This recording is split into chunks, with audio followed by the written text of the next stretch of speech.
네, 성도 여러분, 하루 동안 평안하셨습니까? 오늘은 기쁨의 50일 세 번째 날입니다. 네, 여러분, 주님 안에서 기뻐하고 계십니까? 네, 부활의 기쁨을 계속해서 이어나가시기를 주님의 이름으로 축복합니다. 2024년 4월 2일 화요일입니다. 화요일 새벽 기도회 기도하시면서 시작하도록 하겠습니다. 기도하겠습니다. 참 좋으신 하나님, 오늘도 우리에게 새로운 하루를 허락해 주셔서 진심으로 감사드립니다. 이 하루를 말씀으로 시작할 수 있게 해 주심도 감사드립니다. 하나님 아버지, 오늘도 우리에게 말씀하여 주실 때 우리를 향한 주님의 뜻을 발견할 수 있도록 도와주시옵소서. 실패한 자에게, 낙담한 자에게 찾아오셔서 위로해 주시는 그 주님을 경험할 수 있도록 도와주시옵소서. 그래서 주님의 은혜로 기뻐하며 오늘 하루도 살아갈 수 있는 우리 모든 성도들 다 될 수 있도록 주님께서 복 내려 주시옵소서. 오늘도 주신 말씀에 감사하며 말씀 속에서 우리를 향한, 나를 향한 주님의 뜻에 더욱더 감사하기를 소망합니다. 주 성령께서 우리 가운데 함께하여 주시어서 말씀을 볼 때, 설교를 들을 때 우리를 향한 하나님의 그 크신 뜻을 발견할 수 있도록 도와주시옵소서. 그리고 그 뜻대로 살아갈 수 있는 힘을 허락해 주시옵소서. 감사드리며 예수님의 이름으로 기도드립니다. 아멘. 오늘 저희들에게 주신 하나님의 말씀은 요한복음 21장 1절부터 14절까지 말씀입니다. 요한복음 21장 1절부터 14절까지 말씀을 봉독해 드립니다. 그 후에 예수께서 디베랴 호수에서 또 제자들에게 자기를 나타내셨으니 나타내신 일은 이러하니라. 시몬 베드로와 디두모라 하는 도마와 갈릴리 가나 사람 나다나엘과 세베대의 아들들과 또 다른 제자 둘이 함께 있더니 시몬 베드로가 나는 물고기 잡으러 가노라 하니 그들이 우리도 함께 가겠다 하고 나가서 배에 올랐으나 그날 밤에 아무것도 잡지 못하였더니 날이 새어갈 때에 예수께서 바닷가에 서셨으나 제자들이 예수이신 줄 알지 못하는지라. 예수께서 이르시되 얘들아 너희에게 고기가 있느냐 대답하되 없나이다. 이르시되 그물을 배 오른편에 던지라 그리하면 잡으리라 하시니 이에 던졌더니 물고기가 많아 그물을 들 수 없더라. 예수께서 사랑하시는 그 제자가 베드로에게 이르되 주님이시라 하니 시몬 베드로가 벗고 있다가 주님이라 하는 말을 듣고 겉옷을 두른 후에 바다로 뛰어내리더라. 다른 제자들은 육지에서 거리가 불과 한 50칸쯤 되므로 작은 배를 타고 물고기 든 그물을 끌고 와서 육지에 올라 보니 숯불이 있는데 그 위에 생선이 놓였고 떡도 있더라. 예수께서 이르시되 지금 잡은 생선을 좀 가져오라 하시니 시몬 베드로가 올라가서 그물을 육지에 끌어올리니 가득히 찬 큰 물고기가 153마리라. 이같이 많으나 그물이 찢어지지 아니하였더라. 예수께서 이르시되 와서 조반을 먹으라 하시니 제자들이 주님이신 줄 아는 고로 당신이 누구냐 감히 묻는 자가 없더라.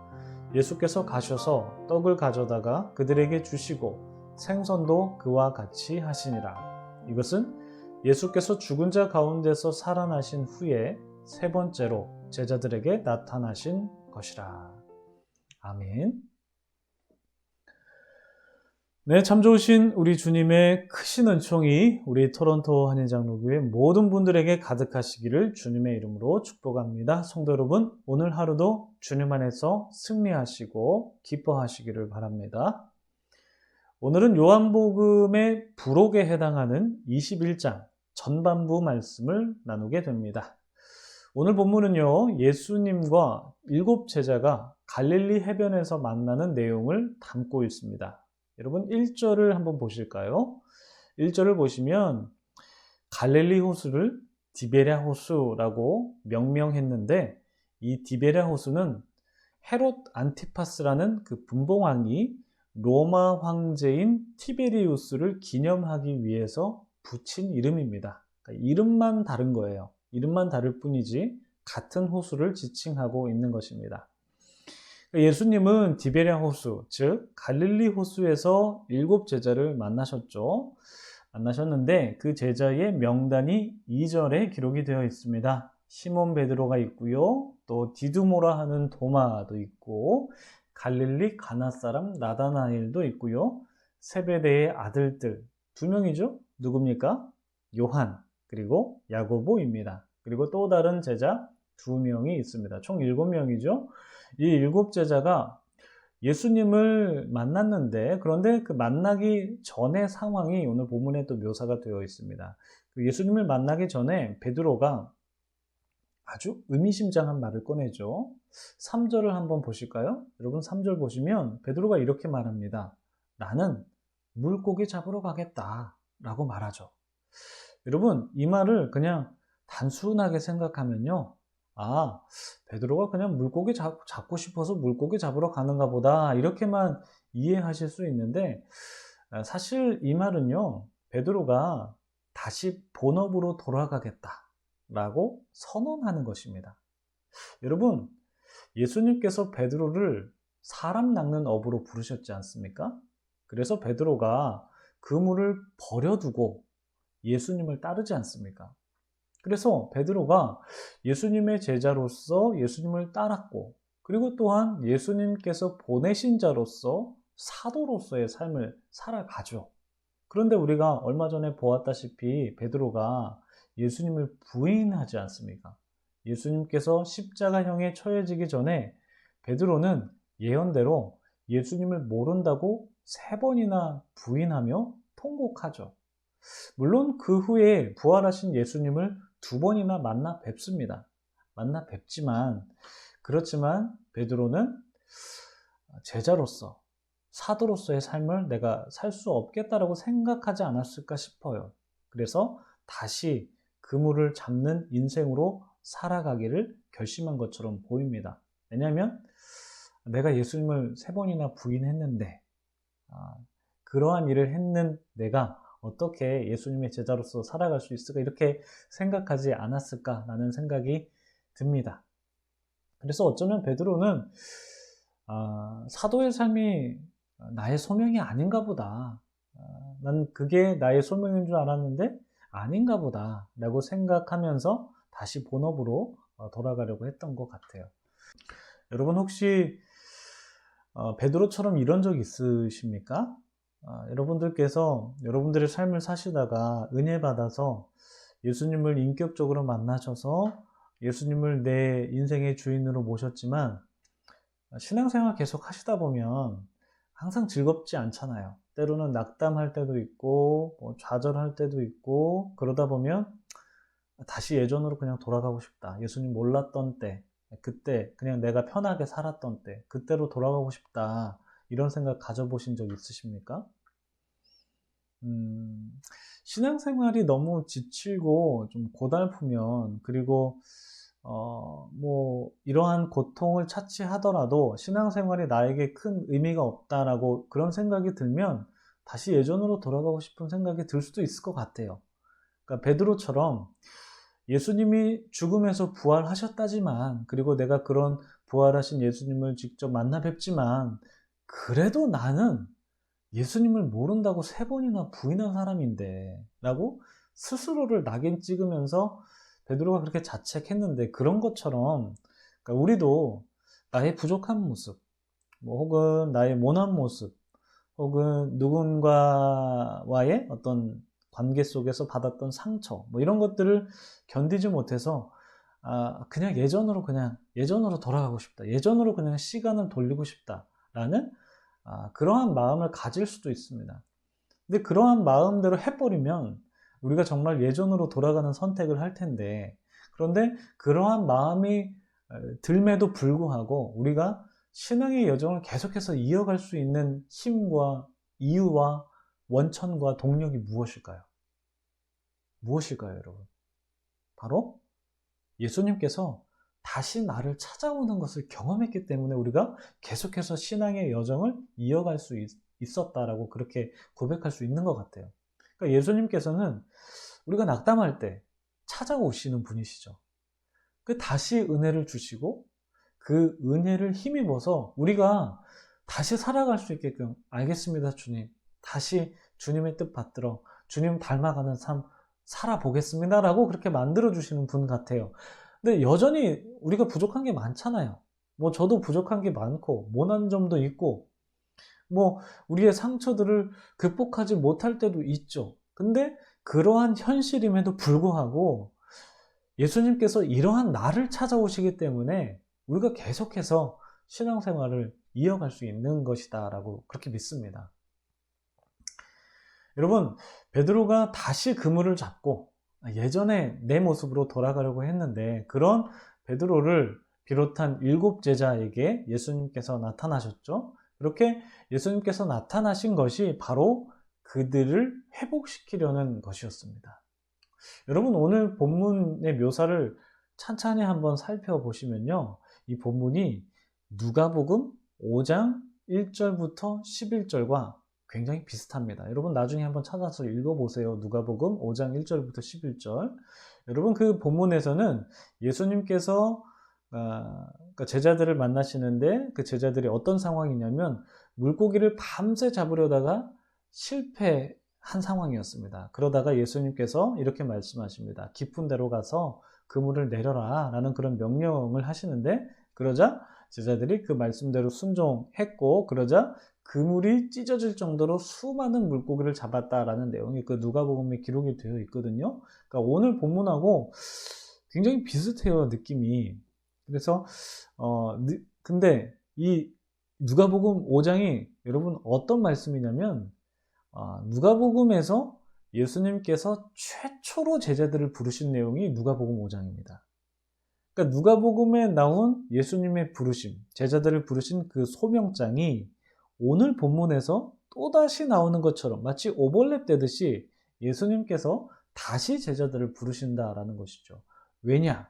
그들을 회복시키기 위해서 다시 제자로서, 다시 사도로서 살아갈 수 있도록 그들을 회복시키기 위해서 예수님께서 다시 그들을 찾아가셨고 그들을 부르신 것입니다.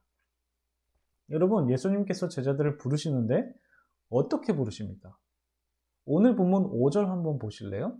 5절 한번 보시면요, 예수님께서 제자들을 얘들아 이렇게 부르십니다. 얘들아.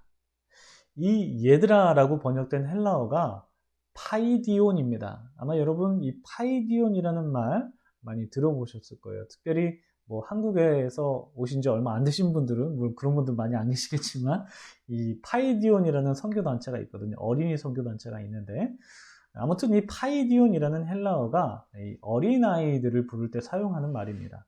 그런데 여러분 한번 생각해 보십시오. 지금 제자들이 애들 소리를 들을 만한 그런 나이대가 아니지 않습니까? 베드로는 가정이 있는 가장이었습니다. 게다가 나머지 제자들도 다 성년이었거든요.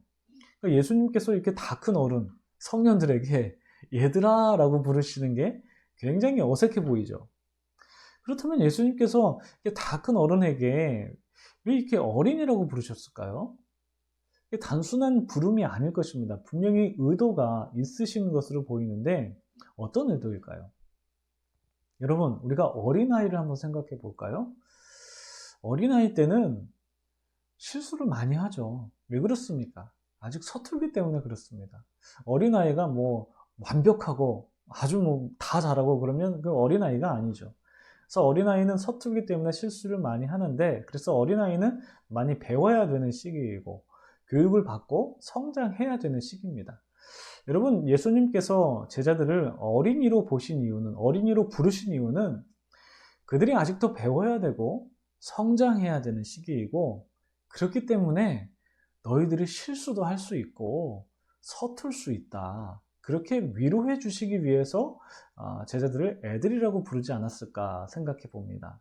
다시 말하면 너희들 괜찮다고, 베드로 너희들 괜찮아, 네가 나를 3번 부인했지만 괜찮아. 다른 제자들에게도 너희들이 지금 다시 그물을 잡으려고 잡았고, 그리고 지금 막 바다로 가서 물고기를 잡았는데 너희들이 제자의 삶을 좀 포기하려고 하는 것 같은데 괜찮아. 너희들 다시 제자로 부름받을 수 있어. 너희들 다시 복음을 전할 수 있어.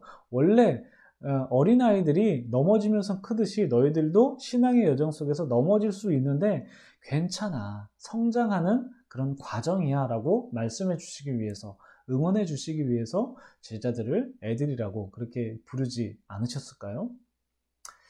여러분, 그런데 그 부르심을 듣고 누가 먼저 예수님의 존재를 알아챕니까? 바로 예수께서 사랑하시는 제자 요한이 주님이시구나 라고 가장 먼저 예수님의 존재를 알아챕니다. 그리고 요한이 베드로에게 이렇게 귀띔해 주죠. 주님이다 라고 귀띔해 주자 베드로는 어떻게 합니까? 성격답게 그냥 배가 육지에 닿기도 전에 바다에 뛰어들어가지고 예수님을 향해 갑니다. 그 8절을 보시면 그 거리가 한 50칸쯤 되었다라고 기록이 되어 있는데, 이 거리를 미터로 환산해 보면 약 한 90m에서 100m 정도 되는 거리거든요. 그러니까 베드로가 그 정도 되는 거리를 헤엄쳐서 예수님을 만나러 간 것입니다. 그런데 여러분, 그 예수님께서 제자들을 부르셨을 때는 바다에서 부르셨거든요. 근데 어느새인지 예수님께서 육지로 자리를 옮기신 것 같아요. 예수님께서 육지에서 뭘 하셨냐면 이렇게 불을 피우셨어요. 불을 피우셔가지고 추위에 떨고 있는 제자들을 이렇게 맞아 주시죠. 그리고 또 말씀하십니다. 그들에게 잡은 생선을 좀 가져오라 라고 말씀하시죠. 여러분, 제자들이 밤이 새도록 한 마리도 잡지 못했는데 예수님의 말씀에 순종해서 배 오른편에 그물을 내려서 많은 물고기를 잡을 수 있었지 않습니까? 누가복음하고 굉장히 비슷합니다. 이렇게 굉장히 많은 물고기를 잡을 수 있었는데 예수님께서 그 잡은 생선을, 다는 아니겠죠, 얼마를 좀 가져와 가지고 함께 밥 먹자, 아침 식사하자, 그렇게 말씀을 하십니다. 여러분, 예수님과 제자들이 그날 아침에 구워 먹은 생선을요, 헬라어로 익투스라고 합니다. 여러분, 그 그림에서 보시면 이 물고기 안에 헬라어 대문자가 쓰여져 있는데 이게 익투스라고 부릅니다. 익투스가 뜻이 물고기거든요.